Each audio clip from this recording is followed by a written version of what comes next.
নমস্কার সবাইকে। আমার নতুন ইউটিউব চ্যানেলে আপনাদের সবাইকে স্বাগতম। আজকে আমাদের বাড়ির পাশের একটা শিব মন্দিরে গিয়েছিলাম একটু ঘুরতে। তো ভাবলাম আজকে এই জায়গাটা থেকে ভিডিও শুরু করেই আমি চ্যানেলের নতুন স্টার্ট করি। এই যে দেখছেন শিবলিঙ্গটা, এটা বহু বছরের পুরনো আমাদের এই পাশে একটা মন্দির। খুবই বিখ্যাত এবং খুবই জাগ্রত শিব মন্দির। তো আজকে বিকালের দিকে গেছিলাম। চলুন আপনাদের সবাইকে ঘুরে দেখাই মন্দিরটা ও মন্দিরের চারপাশটা। তো প্রথমে তো আপনারা দেখতেই পাচ্ছেন যে শিব ঠাকুরের বেদিটা তো দেখতেই পাচ্ছেন আপনারা সকলে যে কত বড়। আর এরকম বেদি আমার সচরাচর খুব চোখে একটা পড়েনি, আমি যতগুলোই শিব ঠাকুর দেখেছি। তো বাবাকে দর্শন করার পর মন্দিরের আশেপাশটা ঘুরে দেখছিলাম।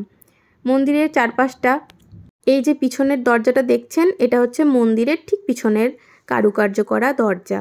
আর এই আশপাশটা ঘুরে দেখতে দেখতে আরও একটা জিনিস যেটা চোখে পড়লো, যে পরিবেশটাও আজকের খুব সুন্দর ছিল। ওয়েদারটা দেখে এত ভালো, আজকের ওয়েদারটা এতই ভালো লেগেছে যে মন্দির থেকে আসতেও ইচ্ছে করছিল না। এই যে সামনেটা দেখছেন, এইখানেই শ্রাবণ মাসে মেলা বসে আর খুব ভিড় হয়। দূর থেকে আকাশটাকে দেখুন কি সুন্দর লাগছে। আর সবাই এখানে খেলা করছিল ফুটবল। আর এই যে পুকুরটা দেখছেন, এটাও অনেক পুরনো। এবার চলুন দেখি মন্দিরের সামনেটা। এই মন্দিরের সামনেটাতেও শ্রাবণ মাসে প্রচুর ভিড় হয়, এখানে রান্নাবান্না হয়, লোক খাওয়ানো হয়। সে এক ভারী সুন্দর দৃশ্য দেখার মতো। ক্যাপচারটা না করে পারলাম না, আকাশটা এতটাই সুন্দর লাগছিল। এবার চলুন মন্দিরের পিছনটা দেখি এবং মন্দিরের সামনে যে পুকুর আছে সেই পুকুরটাও দেখি।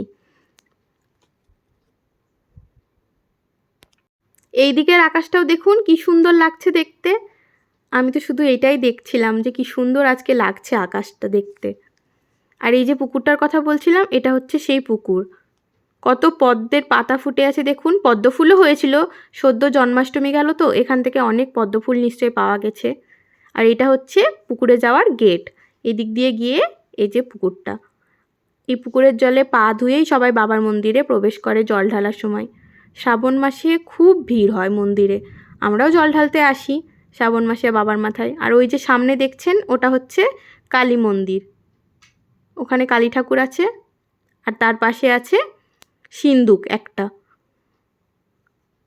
এই মন্দিরটা যেহেতু এখানকার গ্রামের জন্য সবার কাছে খুবই একটা ভক্তির স্থান, সেই জন্য গ্রামের সবাই মন্দিরটাকে খুব ভালো করে তৈরি করেছে। আগে যেহেতু এত ভালো করে কিছু ছিল না, তো এখন সবাই বেশ ভালো করে সব কিছু বানিয়েছে। মন্দিরের বেদি বানিয়েছে, এই পুকুরটাকেও সুন্দর করে করেছে, সামনেরটাও অনেক উন্নত করেছে। তো চলুন আজকের মতো